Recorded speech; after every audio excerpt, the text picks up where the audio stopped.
Practice number one in the books. Let's talk about what's been reported, what we heard, how good that 2024 class could be, plus some new names popping up on the radar. Let's go.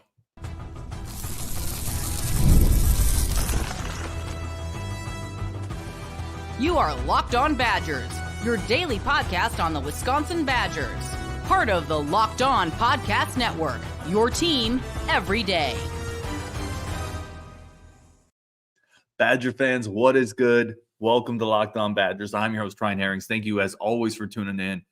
Part of the Locked On Podcast Network, your team every single day. Really do appreciate everybody that's here to help us build this. Listen, I know there's a lot of content options out there, not just for the Badgers, but for everything. So for you to take a second to tune into what we're doing, I can't tell you how much we appreciate that. I appreciate that. All right, let's talk about practice. And I didn't exactly know how I wanted to do this show, actually, but I kind of just wanted to take what we've heard and talk about it a little bit, talk about some of the new names popping up, talk about practice, talk about the 24 class. I have some stuff up here from some of the beat reporters that were there. We're going to kind of talk through that, take your comments. Again, this is just kind of a fun episode to talk about football, being back, celebrate together, building that community. The first thing I want to get up here, Colton Bartholomew, beat reporter for the Badgers. A couple things he talked about: little sloppy first day jitters, defense is simply faster at each level. Malusi and Walker are going to be a good combo. I want to get into the little sloppy part, and then the defense is faster at every part. And always give credit where credit is due. Again, this is from Colton Bartholomew. So there was a lot of talk, and you can hear it on different podcasts, different articles, Anthlon, Badger Notes, The Camp, Colton talk about it, Jake Kokorowski talk about it, et cetera, et cetera. Nick Osen will talk about it. A lot of turnovers today. A lot of turnovers. Now, some of that is just sloppiness, but I think there's an element of ties into the point that a lot of people have made that we've talked about, that Colton mentioned in his tweet. Turnovers also happen because defenses get faster, right? Like, yes, it's practice number one, and we're not going to make, I promise you, we're not going to make too much out of anything, because one practice is not the be all end all. But keep an eye if this trend continues, right? If there's a trend where balls continue to get punched out, where the offense continues to struggle with turnovers, then you start to connect the dots. Well, faster linebackers, faster defense. Well, those type of defenses, they close windows quicker. They hit harder. They're quicker to the ball. They separate the ball more. They're quicker to deflections. They're getting their hands up more. They're getting more pressure on the quarterback. More pressure on the quarterback leads to more picks. That's the whole crux of what this defense has to be this year. They have to be more opportunistic. They have to be more disruptive. They have to force more turnovers. And hey, good start, right? Again, it's one data point. Fall camp, we have one data point. I could show you a data point in my life where I was eating really healthy. That trend didn't continue, right? But at one point I was. So it's important to understand that this is one data point. That's all it is at this. But it's a good data point if what you're looking for is this defense to be more disruptive, because turnovers can happen because of sloppiness. And I guarantee you there's an element to that in week one, day one of practice, 100%. They also happen because the defense is flying around the football. So something to keep your eye on. Again, this goes into the whole circular thing of when you play against yourself, spring, fall practice, turnover, yay, but also turnover, no. But if you're looking for opportunistic defense, that's a good one. Let's put up something here from Nick Osen, the great Nick Osen over at 247. He said a couple early thoughts on day one. Brandon Lane, Daryl Peterson, Will Pauling among players that impressed. Let's pause there for a second. Brandon Lane, the late addition in transfer portal, defense alignment, the Badgers recruiting staff, they were on so many transfer defense alignment this cycle, and they just kept grinding, kept going after it, kept putting in the work. Brandon Lane was a late add. I think he's really going to help the team this year. I don't think he's a star. I'm just going to say, I don't think he's a star, but I think he's a really solid depth piece that can help solidify the rush defense. And I talked about it on a show with the Bucky Report. Last year, we gave up 3.9 yards per carry against a really bad offensive schedule, against an offensive schedule that wasn't very good. We give up almost 4 yards per pop. That number needs to come down. It absolutely has to come down. Or all these fast, explosive linebackers we have, it's not going to matter. If you don't do the little things, then you can't do the big things. If you don't stop the run, you can't rush the passer. It's that simple. Brandon Lane is a key cog in this. Coming over with ready-made size, 312 pounds, 4 years of college experience. He is here to help solidify the interior rush defense. Anything else is a bonus, right? If he gives you 3 sacks, amazing. You would take that and go cash that in every day of the week. He's here to solidify the rush defense. I hope he can do it. And again, very early reports, but he looked good today, and that's a good one. Gerald Peterson is somebody I really haven't. I'm so intrigued to see him. So intrigued to see Gerald Peterson. I think he'll be at camp next week, so I'll actually be able to see some practices, which I'm really excited about. But I'm very excited to see him because the first couple of years of his Badger career, it hasn't been that disruptive. Now, players change, right? Motivations change, off seasons change. It sounds like he had an incredible off season, and this was a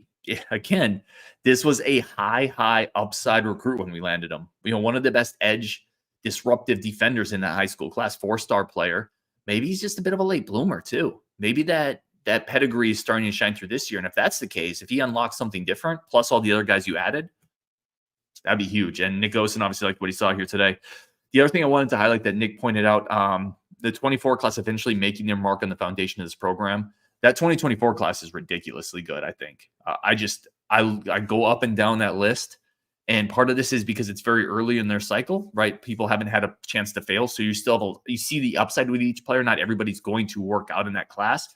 But already we're hearing reports of Darian Dupree looking good, Xavier Lucas, Emerson Mandel, Dylan Jones, Dylan Johnson, Ryan Corey, Kevin Haywood, we talked about, Ernest Willer, like landing Thomas Heiberger, Anelu Lafayette. That class is going to be really, really good. And I think you're already starting to see some of that come out of the practice reports, people mentioning how physically developed this 2024 class looks like. So I am super excited about that group. Let's take a couple comments here.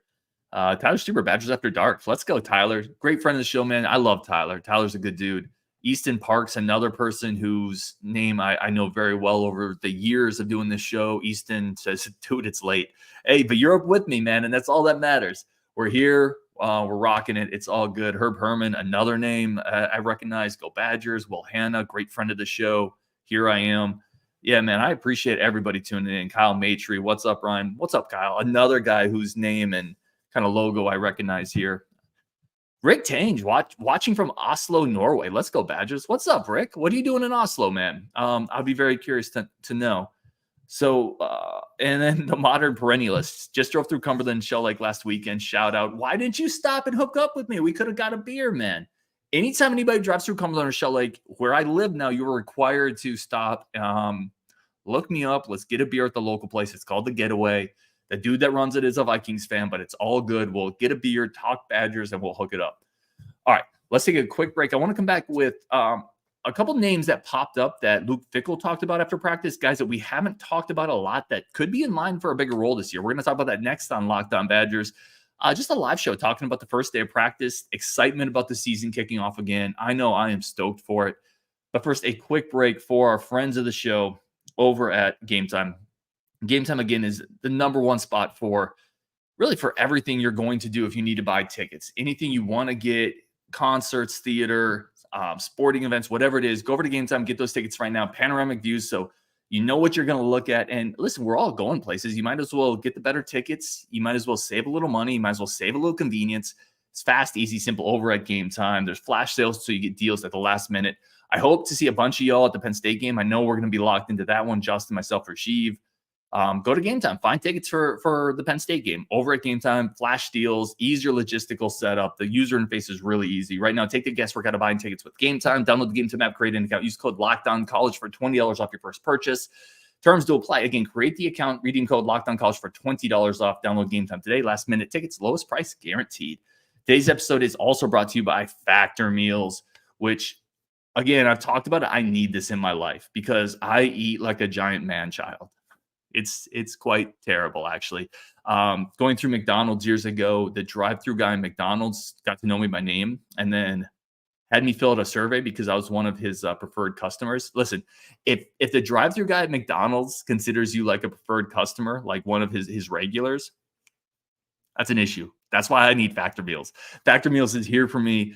Breakfast through dessert, over 35 meals, 60 different pop-ups, healthy, nutritious, fast, easy. Let's kickstart this healthy journey together. We can be accountability buddies. You and me will get healthy. We'll do it. Head over to factormeals.com/LockedOnCollege50. Use code LOCKEDON50 and you get 50% off your first order. That's half off that first order, plus another 20% off the following month. Great food for less money, healthier lifestyle. That's code LockedOnCollege50 at factormeals.com/LockedOnCollege50 to get 50% off your first box plus 20% off your next month while subscription is active. All right, let's go. Let's keep talking. First practice of the year. Some names that popped up that we haven't talked about a whole ton. This is from Luke Fickell talking about Tucker Ashcraft. He's got the balance to be able to do everything. I think that part is really key here. And I think it's probably what more than anything we're looking for. That is Luke Fickell after the first practice on Tucker Ashcraft. So look at the tight end room and understand that Phil Longo, he wants to utilize tight ends. That's part of his bag. That's part of what he wants to do. Look at the tight end room and look at what we had last year. You had freshman Tucker Ashcraft, who was probably pressed into duty earlier than he wanted to. You have Riley Nowakowski, who is like a good soldier, right? He works really hard. He's going to do what you ask him to do, but he's really a converted fullback. Like he's an he's not a tight end, not really. Then what, right? You had Seagreaves, who really hasn't been able to develop. So it's empty. And then you fast forward to this year, and it hasn't changed a whole lot. Sure, you brought in Jackson McGunn, but Jackson McGunn is not every down tight end, right? He doesn't have that type of size, that type of blocking ability. Two prize freshmen, Grant Steck, who I love. I think has a high upside. Robert Booker, who I really like as well, as an athletic upside guy, but they're true freshmen. So ... Tucker Ashcraft, right? Now his second year in the program, has had a full year with Brady Collins, has a full year of college experience, has great size for the tight end spot, really physical blocker. That's what stood out on his high school film. That's what the coaches initially talked about, was his ability to block, seal the edge. And then on top of it, he's got pretty good hands. Like this could be a guy at the end of the year we look back at and say, we kind of slept on Tucker Ashcraft a little bit.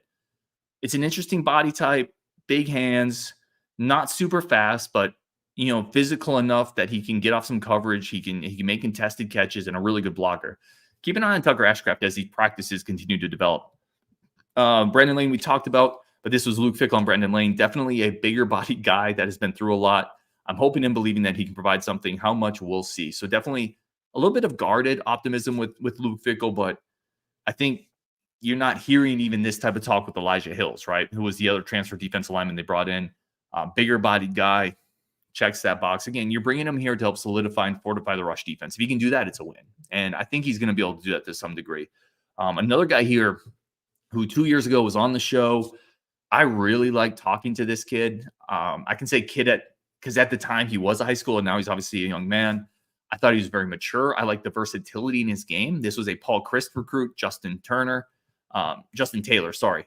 He said, this is Luke Fickell and Justin Taylor, the safety out of Illinois. You got to understand the whole system. You got to be able to play boundary, play the field. You got to be able to play nickel. The guys that can handle that sooner, like Justin, will have a greater opportunity to get on the field and have a chance to make some plays. That's a physical, athletic, versatile defensive back. Good size, runs well, played a lot of different positions in Illinois in high schools. A quarterback, an offensive player, defensive player. I believe they finished runner-up for state title, came from a really good program. Again, very mature kid. I really enjoyed talking to him, understood the game, understood his goals. It's not surprising for me to start hearing him make some noise as well. Another player, safety's a little loaded, but it's a position going forward. Hunter Woller's going to be gone after this year. Kamoy Latu, Preston Zachman. There's going to be some turnover. And perhaps Justin Taylor is the guy you look at and say, get the feet wet this year, get some reps, get in situationally, and maybe he's kind of building into an early inroad into next year. So definitely a player I'm interested in keeping an eye on there as well. Larry McCray says, pretty new to your show. Really enjoy it. Look forward to a great year with the Badgers. Man, thanks, dude. Really appreciate you, Larry, for tuning in. Thank you so much for finding the show. I really do appreciate it. Zach Bartz, Pauling looking better than ever is also great to hear from Nick. Pauling was already solid. Taking the next step could be phenomenal. Zach, man, I'm very glad you brought this up because I think, and this is something Luke Fickell's talked about. This is something Justin's talked about. This is something we've talked about. You want to get more explosive plays with Pauling this year. Less catches, more yards. Luke Fickell's talked about that. We've heard a couple people say he looks even better than he did last year. I talked to Brady Collins, who said, pound for pound, on the team, Pauling might be the best athlete on the team. That's something that he's brought up. This is a yoked up athlete coming off a great year who's poised to be even better. Now, there's more weapons around him, stats are sometimes a victim of the context. If you're the only receiver on a team, you might catch 90 balls. You might not be better than a guy who catches 50 balls on a team with 4 other really good receivers, right? So Pauling's numbers could go down a little bit from the catch standpoint, but look for his yards per catch, look for his yardage, his touchdowns, all of that to go up. You remember last year, kind of that touchdown reception he had against Illinois where he undercut the defensive back, high pointed it, went in. We were talking about that on our Discord today. We don't have many receivers who made that play last year. And Pauling, I think, takes another incremental step. This is an NFL guy, straight up. Will Pauling's an NFL guy.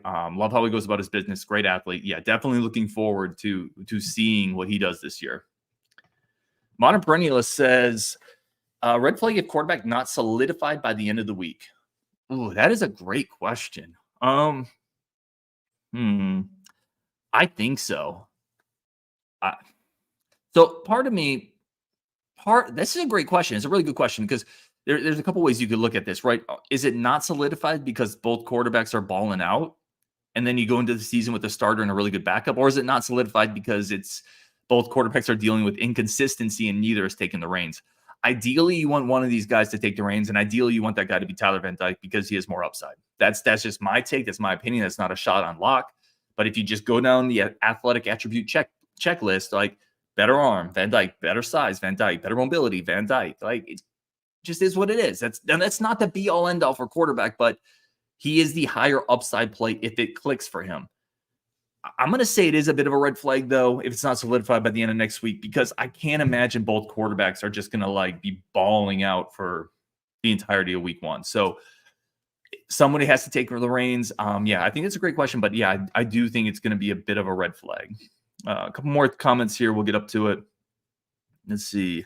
T.A. Wolf says, what time is it? It is 12:43 Central Standard Time. I've got a good show with Brian Smith coming up tomorrow, too, where he breaks down Jaron Mock, Xavier Npuku, the defensive tackle that we just got, Crystal Bald, and then a couple 26 targets. So that'll be there tomorrow. Kyle Matry says, Quincy looking good in those one-on-ones. I love Quincy Burrows. Fast, athletic. That's another guy Brady Collins raves about. They brought him from Cincinnati, which means they believe in the intangibles along with the physical skill set.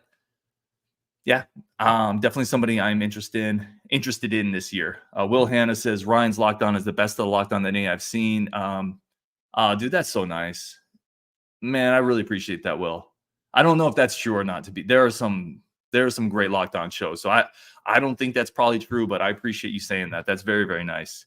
Zach Bart, CJ had a great high point on a catch over Delancey. Hopefully his skills translate to game days and he takes his next step. Yeah, so that clip was, and I wrote that down, so I'm glad you brought that up. That clip was kind of circulating on Badger social media. A couple different people had that up. I think the official team site had that up. It's really important to remember that a year ago, 12 months ago, we were talking about CJ Williams as maybe the best or second best receiver on this team, right? When was the last time you got a high 4-star receiver with his type of high school pedigree, with his type of high school offer list? And all those attributes are still there. Yeah, it's a little bit of a post hype letdown at this point, but he's still super young and he still has the physicality. He still has the hands, really good route runner in high school. Like those things didn't go away. And I think sometimes, and I fall victim of this too. I'm not painting y'all under some aspersions that I'm not guilty of. Like sometimes we want to see it right away or we start to write people off.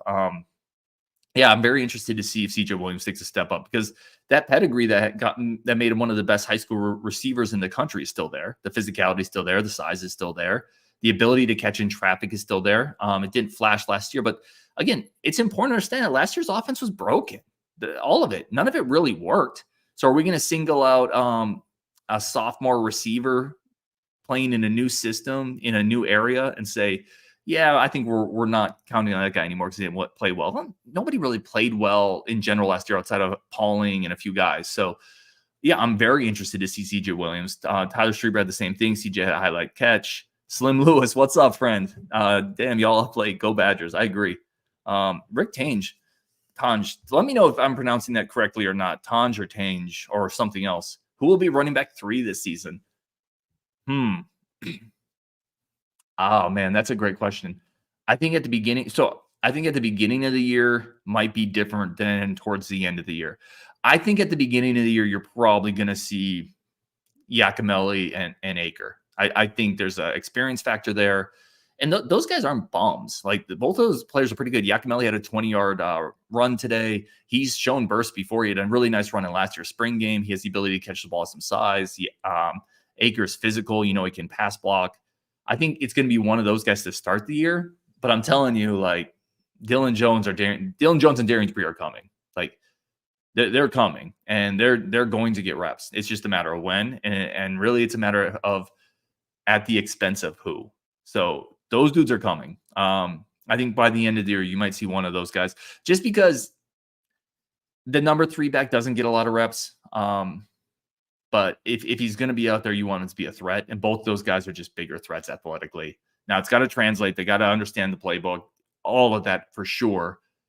But they're just bigger athletic threats than most guys. That's not a knock on Yakimelli or Aker. All right. I think we'll wrap it there.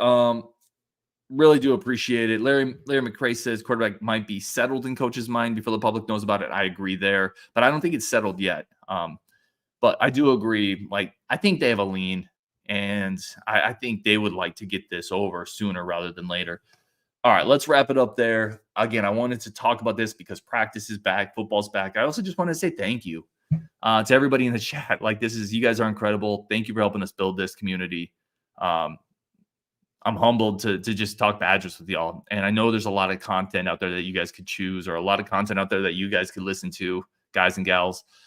So thank you for giving a little bit of time to this one as well. And I hope to meet up with a bunch of you guys. We're going to a couple games this year. Again, we'll talk tomorrow on Wisconsin. Thank you so much, and we will talk tomorrow.